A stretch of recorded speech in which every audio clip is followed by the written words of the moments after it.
Le ministère de la guérison par Ellen White.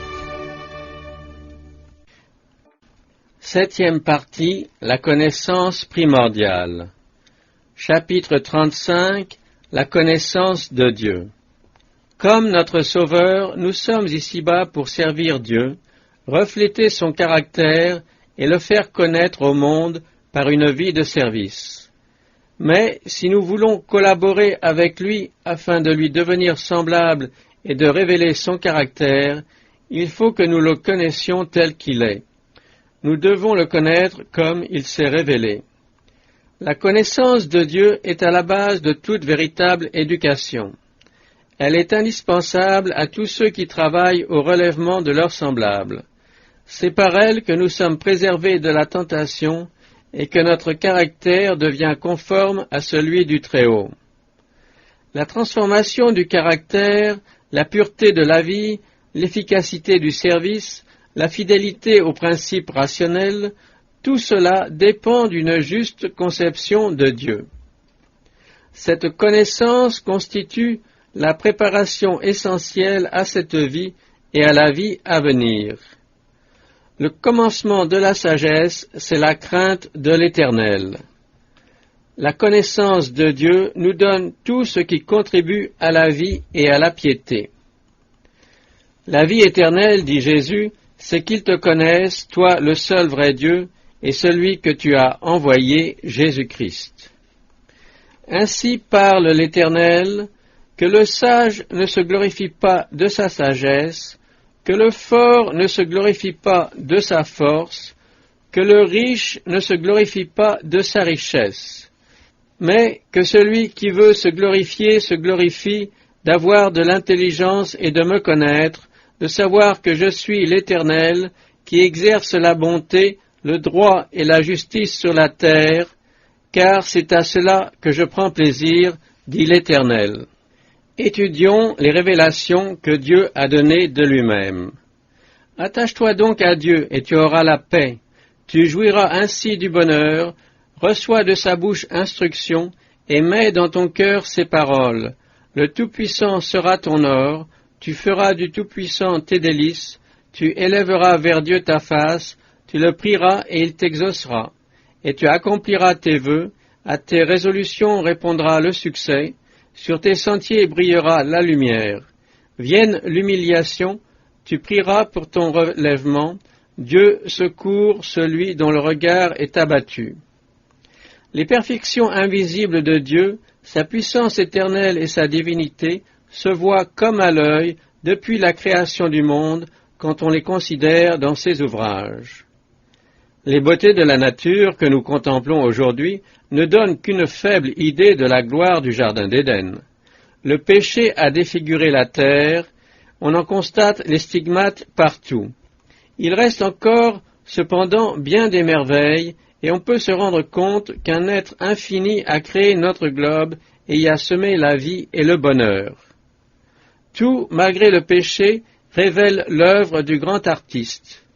Où que nous nous tournions, nous pouvons entendre sa voix et discerner les preuves de sa bonté. Tout chante les louanges de Dieu, depuis le grondement du tonnerre et le mugissement des flots déchaînés des vastes océans, jusqu'aux mélodies joyeuses des oiseaux qui peuplent la forêt. Sur la terre, dans la mer, dans le ciel, dans la variété des tons et des couleurs, les contrastes splendides ou les nuances harmonieuses, nous contemplons sa gloire. Les collines éternelles nous parlent de sa puissance, les arbres qui agitent au soleil leur vert feuillage et les fleurs qui étalent leur beauté délicate nous le révèlent. Le tapis de verdure qui recouvre le sol témoigne des soins de Dieu pour les plus humbles de ses créatures. Les profondeurs de la terre et de la mer recèlent ses trésors. Celui qui a mis des perles dans les océans et des pierres précieuses parmi les rochers aime ce qui est beau. Le soleil qui s'élève dans les cieux représente celui qui est la vie et la lumière de tout ce qu'il a fait. Toute la beauté qui orne la terre et illumine le ciel nous parle de Dieu. Sa majesté couvre les cieux. La terre est remplie de tes biens. Le jour en instruit un autre jour, La nuit en donne connaissance à une autre nuit. Ce n'est pas un langage, ce ne sont pas des paroles dont le son ne soit point entendu. Leurs accents vont aux extrémités du monde. Tout proclame ses soins paternels et son désir de rendre ses enfants heureux.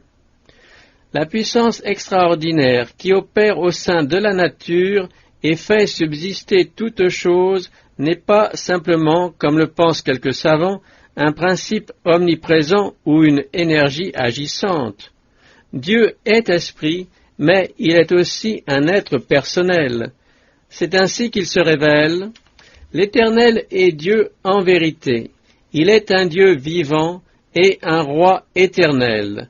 Les dieux qui n'ont point fait les cieux et la terre disparaîtront de la terre et de dessous les cieux.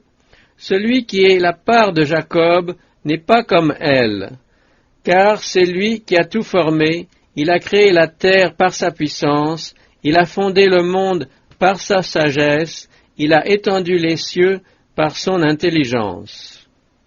La nature n'est pas Dieu. Dieu agit dans la nature, mais il n'est pas la nature. Celle-ci est l'expression de la puissance et du caractère de Dieu. Il ne faut pas la confondre avec le Dieu personnel. L'artiste produit des œuvres magnifiques qui font les délices des yeux et nous révèlent sa pensée, mais l'œuvre n'est pas l'artiste. Ce n'est pas l'œuvre qu'on loue, mais l'artiste. De même, bien que la nature exprime la pensée divine, ce n'est pas la nature, mais le Dieu de la nature qu'il faut exalter.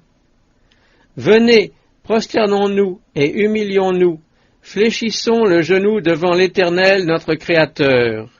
Il tient dans sa main les profondeurs de la terre, et les sommets des montagnes sont à lui. La mer est à lui, et c'est lui qui l'a faite. La terre aussi, ses mains l'ont formée. Il a créé les Pléiades et l'Orion, il change les ténèbres en aurore, il obscurcit le jour pour en faire la nuit. Voici celui qui a formé les montagnes et créé le vent, et qui fait connaître à l'homme ses pensées. Il a bâti sa demeure dans les cieux et fondé sa voûte sur la terre. Il appelle les eaux de la mer et les répand à la surface de la terre. L'Éternel est son nom. La création de la terre. On ne peut expliquer la création par la science. Quelle science, en effet, pourrait sonder le mystère de la vie? C'est par la foi que nous reconnaissons que le monde a été formé par la parole de Dieu, en sorte que ce qu'on voit n'a pas été fait de choses visibles. Je forme la lumière et je crée les ténèbres. Moi, l'Éternel, je fais toutes ces choses. C'est moi qui ai fait la terre et qui sur elle ai créé l'homme. C'est moi, ce sont mes mains qui ont déployé les cieux, et c'est moi qui ai disposé toute leur armée. Je les appelle, et aussitôt ils se présentent. Pour créer la terre, Dieu n'emprunta pas une matière préexistante. Il dit, et la chose arrive, il ordonne, et elle existe. Tout, que ce soit dans le domaine matériel ou spirituel, parut à la voix de l'Éternel et fut créé d'après ses desseins. Les cieux et toute leur armée, la terre et tout ce qu'elle renferme, vinrent à l'existence par le souffle de sa bouche. L'action d'un Dieu personnel se manifesta à la création de l'homme. Lorsque le Seigneur eut fait celui-ci à son image, la forme de son corps était parfaite, mais il y manquait la vie. C'est alors qu'un Dieu personnel, existant par lui-même, souffla dans ses narines un souffle de vie, et l'homme devint un être vivant et intelligent. Tous les organes du corps humain furent mis en mouvement. Le cœur, les artères, les veines, la langue, les mains, les pieds, les sens, les facultés de l'esprit, tout s'anima et fut soumis à des lois. L'homme devint une âme vivante. C'est un Dieu personnel qui, par le Christ, la parole, créa l'homme et le revêtit d'intelligence et de force. Notre substance n'était pas cachée à ses yeux lorsque nous étions formés dans le secret. Il voyait cette substance, bien qu'imparfaite, et dans son livre, tous nos membres étaient décrits, alors qu'aucun d'eux n'existait. Le dessein de Dieu était que l'homme fût supérieur à tous les êtres créés, le couronnement de la création, exprimant sa pensée et révélant sa gloire. Mais l'homme ne doit pas s'exalter au rang de Dieu. Poussez vers l'Éternel des cris de joie, vous tous, habitants de la terre. Servez l'Éternel avec joie. Venez avec allégresse en sa présence. Sachez que l'Éternel est Dieu. C'est lui qui nous a fait et nous lui appartenons. Nous sommes son peuple et le troupeau de son pâturage. Entrez dans ses portes avec des louanges, dans ses parvis avec des cantiques. Célébrez-le, bénissez son nom. Exaltez l'Éternel notre Dieu et prosternez-vous sur sa montagne sainte, car il est saint, l'Éternel notre Dieu. Dieu maintient et emploie constamment à son service ce qu'il a créé. Il opère par les lois de la nature dont il fait ses instruments. Mais celles-ci n'agissent pas par elles-mêmes. La nature témoigne de la présence intelligente et active d'un être qui fait mouvoir toutes choses selon sa volonté. À toujours, ô Éternel, ta parole subsiste dans les cieux. Tu as fondé la terre et elle demeure ferme. C'est d'après tes lois que tout subsiste aujourd'hui, car toutes choses te sont assujetties. Tout ce que l'Éternel veut, il le fait, dans les cieux et sur la terre, dans les mers et dans tous les abîmes. Il a commandé et ils ont été créés, il les a affermis pour toujours et à perpétuité. Il a donné des lois et il ne les violera point. Ce n'est pas en vertu d'une puissance inhérente et aveugle que la terre, année après année, nous prodigue ses richesses et poursuit sa révolution autour du soleil. C'est la main de l'être infini qui la dirige constamment. La puissance divine, qui ne cesse de s'exercer, maintient la terre en place dans son mouvement de rotation. Dieu fait lever le soleil, il ouvre les écluses des cieux et nous accorde la pluie. Il donne la neige comme de la laine, il répand la gelée blanche comme de la cendre. À ses voix, les yeux mugissent dans les cieux, il fait monter les nuages des extrémités de la terre, il produit les éclairs et la pluie, il tire le vent de ses trésors. C'est la puissance divine qui produit la végétation, fait apparaître les feuilles, s'épanouir les fleurs et se développer les fruits. Le fonctionnement du corps humain dépasse notre compréhension. Il y a là un mystère qui déconcerte les plus intelligents. Ce n'est pas un organisme qui, une fois en action, poursuit seul son travail, fait battre le pouls et fonctionner l'appareil respiratoire. C'est en Dieu que nous avons la vie, le mouvement et l'être. Le cœur, le pouls, chacun des nerfs de l'organisme, chaque muscle est maintenu en activité par la puissance d'un Dieu toujours présent. La Bible nous parle de Dieu comme habitant un lieu saint, dans l'au-delà, qui est sans cesse actif et ne connaît ni le silence ni la solitude, mais est environné de myriades d'êtres saints, prêts à faire sa volonté. C'est par ses messagers qu'il est en communication active avec toutes les parties de son empire. Par son esprit et par ses anges, il est partout présent pour secourir les enfants des hommes. Il est assis sur son trône, dominant les agitations de notre planète. Rien n'échappe à son œil divin, et du sein de son éternité majestueuse et sereine, il répand ici-bas ses bienfaits. La voix de l'homme n'est pas en son pouvoir, ce n'est pas à l'homme quand il marche à diriger ses pas. Confie-toi en l'Éternel de tout ton cœur, reconnais-le dans toutes tes voies, et il aplanira tes sentiers. L'œil de l'Éternel est sur ceux qui le craignent, sur ceux qui espèrent en sa bonté, afin d'arracher leur âme à la mort et de les faire vivre au milieu de la famine. Combien est précieuse ta bonté, ô Dieu! À l'ombre de tes ailes, les fils de l'homme cherchent un refuge.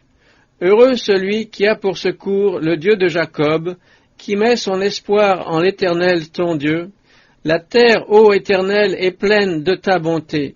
Il aime la justice et la droiture, espoir de toutes les extrémités lointaines de la terre et de la mer. Il affermit les montagnes par sa force, il est saint de puissance, il apaise le mugissement des mers, le mugissement de leurs flots, et le tumulte des peuples. Tu remplis d'allégresse l'Orient et l'Occident, tu visites la terre et tu lui donnes l'abondance. L'Éternel soutient tous ceux qui tombent, et il redresse tous ceux qui sont courbés. Les yeux de tous espèrent en toi, et tu leur donnes la nourriture en son temps. Tu ouvres ta main et tu rassasies à souhait tout ce qui a vie. La personnalité de Dieu révélée en Christ. Dieu, par son Fils, s'est révélé comme un être personnel. Reflet de la gloire du Père, l'empreinte de sa personne, Jésus revêtit une forme humaine pour venir sur la terre. C'est donc un sauveur personnel qui descendit ici-bas et remonta au ciel où il intercède pour nous devant le trône de Dieu. Quelqu'un qui ressemble à un fils d'homme exerce auprès du Père un ministère en notre faveur. Le Christ, la lumière du monde, voilà l'éblouissante splendeur de sa divinité et vécut parmi les hommes, afin que ceux-ci puissent, sans être consumés, connaître leur Créateur. Depuis que le péché a séparé l'homme de son Créateur, nul n'a jamais vu de Dieu que sa manifestation en Jésus-Christ. Moi et le Père, nous sommes un, disait-il.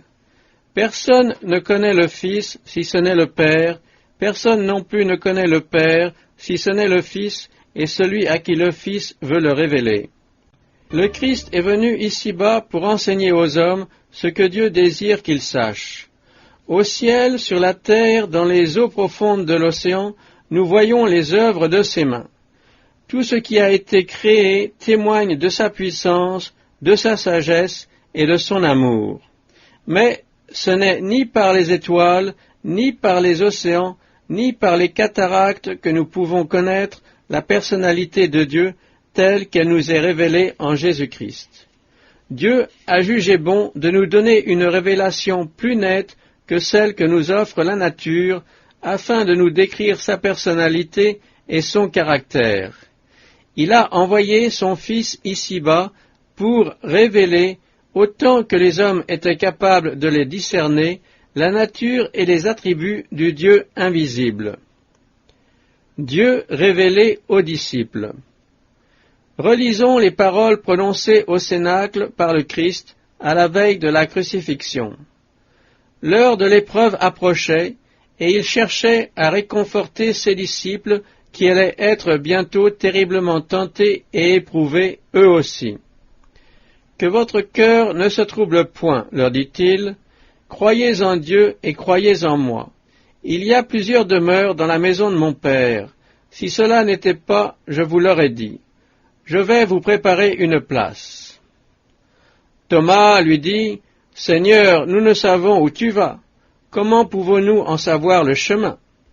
Jésus lui dit, Je suis le chemin, la vérité et la vie. Nul ne vient au Père que par moi. Si vous me connaissiez, vous connaîtriez aussi mon Père, et dès maintenant vous le connaissez et vous l'avez vu.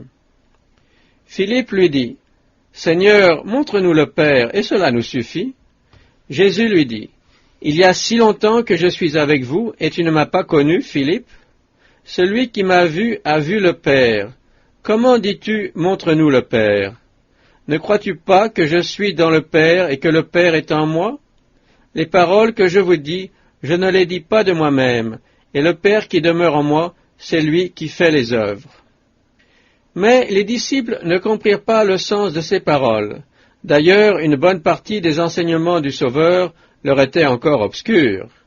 Désirant leur donner une connaissance plus claire et plus distincte, il leur dit, « Je vous ai dit ces choses en parabole.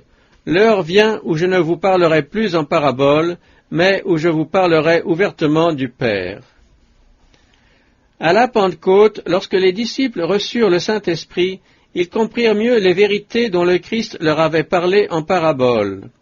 Beaucoup de ces enseignements, qui leur semblaient jusque-là des mystères, furent éclaircis. Mais, même alors, ils ne reçurent de la connaissance de Dieu que ce qu'ils pouvaient supporter. L'accomplissement complet de la promesse de Jésus de leur révéler le Père ouvertement était encore pour le futur. Il en est de même aujourd'hui. nous connaissons partiellement, imparfaitement, mais lorsque le Christ, une fois le conflit terminé, accueillera devant son Père ses fidèles ouvriers qui lui auront rendu témoignage dans un monde de péché, ceux-ci comprendront clairement ce qui aujourd'hui leur paraît mystérieux. Jésus est monté au ciel avec son humanité glorifiée. À ceux qui le reçoivent, il donne le pouvoir de devenir enfants de Dieu, et ils seront avec lui pendant l'éternité. Ils verront sa face, et son nom sera sur leur front. Et quel sera le grand bonheur du ciel, si ce n'est de voir le Seigneur? Quelle joie plus intense pourrait avoir le pécheur sauvé par la grâce du Christ, sinon de contempler la face de Dieu et de l'avoir pour Père? L'Écriture définit clairement les relations qui existent entre Dieu et son Fils et fait ressortir leurs personnalités respectives. Après avoir autrefois, à plusieurs reprises et de plusieurs manières, parlé à nos pères par les prophètes, Dieu, dans ces derniers temps, nous a parlé par le Fils, qui, étant le reflet de sa gloire et l'empreinte de sa personne, et soutenant toutes choses par sa parole puissante, a fait la purification des péchés et s'est assis à la droite de la majesté divine dans les lieux très hauts, devenu d'autant supérieur aux anges qu'il a hérité d'un nom plus excellent que le leur. Car auquel des anges Dieu a-t-il jamais dit « Tu es mon Fils, je t'ai engendré aujourd'hui » et encore « Je serai pour lui un père, et il sera pour moi un fils ». Dans la prière sacerdotale qui se lit au 17e chapitre de l'Évangile selon Jean, il est parlé de la personnalité du Père et du Fils, ainsi que de leur unité. « Ce n'est pas pour eux seulement que je prie, dit Jésus, mais encore pour ceux qui croiront en moi par leur parole, afin que tous soient un, comme toi, Père, tu es en moi, et comme je suis en toi, afin qu'eux aussi soient un en nous, pour que le monde croie que tu m'as envoyé. » L'unité qui existe entre le Christ et ses disciples ne détruit pas leur personnalité. Ils sont un en intention, en esprit, en caractère, mais non en personne. C'est ainsi que Dieu et le Christ sont un. Le caractère de Dieu révélé en Christ. En revêtant notre nature, le Fils de Dieu s'est uni à elle, et en même temps il a révélé le Père aux pécheurs. Seul celui qui était l'image même du Dieu invisible, qui avait été en sa présence dès le commencement, pouvait révéler à l'humanité le caractère de la divinité. Jésus fut en toutes choses semblable à ses frères. Il revêtit notre chair, eut faim et soif, connut la fatigue. Il devait, comme nous, récupérer ses forces par la nourriture et par le sommeil. Il participa au sort de l'humanité, lui, l'innocent Fils de Dieu. Étranger et voyageur sur la terre, dans le monde mais pas du monde, tenté et éprouvé comme les hommes d'aujourd'hui, il vécut sans péché. Tendre, compatissant, sympathique, toujours plein de prévenance, constamment au service de son Père et des hommes, il manifesta le caractère de Dieu. « L'Esprit du Seigneur l'Éternel est sur moi, disait-il, car l'Éternel m'a oint pour porter de bonnes nouvelles aux malheureux, il m'a envoyé pour guérir ceux qui ont le cœur brisé, pour proclamer aux captifs la liberté, et aux aveugles le recouvrement de la vue, pour publier une année de grâce de l'Éternel, pour consoler tous les affligés. Aimez vos ennemis, disait-il encore, et priez pour ceux qui vous maltraitent et qui vous persécutent, afin que vous soyez fils de votre Père qui est dans les cieux. Il est bon pour les ingrats et pour les méchants. Il fait lever son soleil sur les méchants et sur les bons, et il fait pleuvoir sur les justes et sur les injustes. Soyez donc miséricordieux, comme votre Père est miséricordieux. Grâce aux entrailles de la miséricorde de notre Dieu, en vertu de laquelle le soleil levant nous a visités d'en haut, pour éclairer ceux qui sont assis dans les ténèbres et dans l'ombre de la mort, pour diriger nos pas dans le chemin de la paix. La gloire de la croix. C'est la croix du calvaire qui nous donne la plus sublime révélation de l'amour divin. Aucun langage ne peut en exprimer la signification profonde. La plume ne saurait le décrire, ni l'esprit humain le concevoir. En contemplant la croix du calvaire, on ne peut que dire « Dieu a tant aimé le monde qu'il a donné son Fils unique, afin que quiconque croit en lui ne périsse point, mais qu'il ait la vie éternelle. » Le Christ crucifié à cause de nos péchés, ressuscité des morts, monté au ciel, telle est la science du salut qu'il faut apprendre et enseigner. Ce que fut le Christ. Ayez en vous les sentiments qui étaient en Jésus-Christ, lequel, existant en forme de Dieu, n'a point regardé comme une proie à arracher d'être égal avec Dieu, mais s'est dépouillé lui-même en prenant une forme de serviteur, en devenant semblable aux hommes, et, ayant paru comme un simple homme, il s'est humilié lui-même, se rendant obéissant jusqu'à la mort, même jusqu'à la mort de la croix. Christ est mort, bien plus, il est ressuscité, il est à la droite de Dieu. C'est aussi pour cela qu'il peut sauver parfaitement ceux qui s'approchent de Dieu par lui, étant toujours vivants pour intercéder en leur faveur. Nous n'avons pas un souverain sacrificateur qui ne puisse compatir à nos faiblesses. Au contraire, il a été tenté comme nous en toutes choses, sans commettre de péché. C'est par le don du Christ que nous jouissons jour après jour des bontés intarissables de Dieu. La fleur au coloris délicat et au parfum enivrant a sa source dans ce don. C'est lui qui a créé le soleil et la lune. Il n'est pas d'étoile dont il ne soit l'auteur. Chaque goutte de pluie, chaque rayon de lumière accordé à un monde ingrat témoigne de l'amour de Dieu en Christ. Nous recevons tout grâce à ce don ineffable du Fils unique de Dieu. Il fut crucifié afin de répandre ses bienfaits sur la terre entière. Voyez quel amour le Père nous a témoigné pour que nous soyons appelés enfants de Dieu. Jamais on n'a appris ni entendu dire, et jamais l'œil n'a vu qu'un autre Dieu que toi fit de telles choses pour ceux qui se confient en lui. La connaissance qui transforme.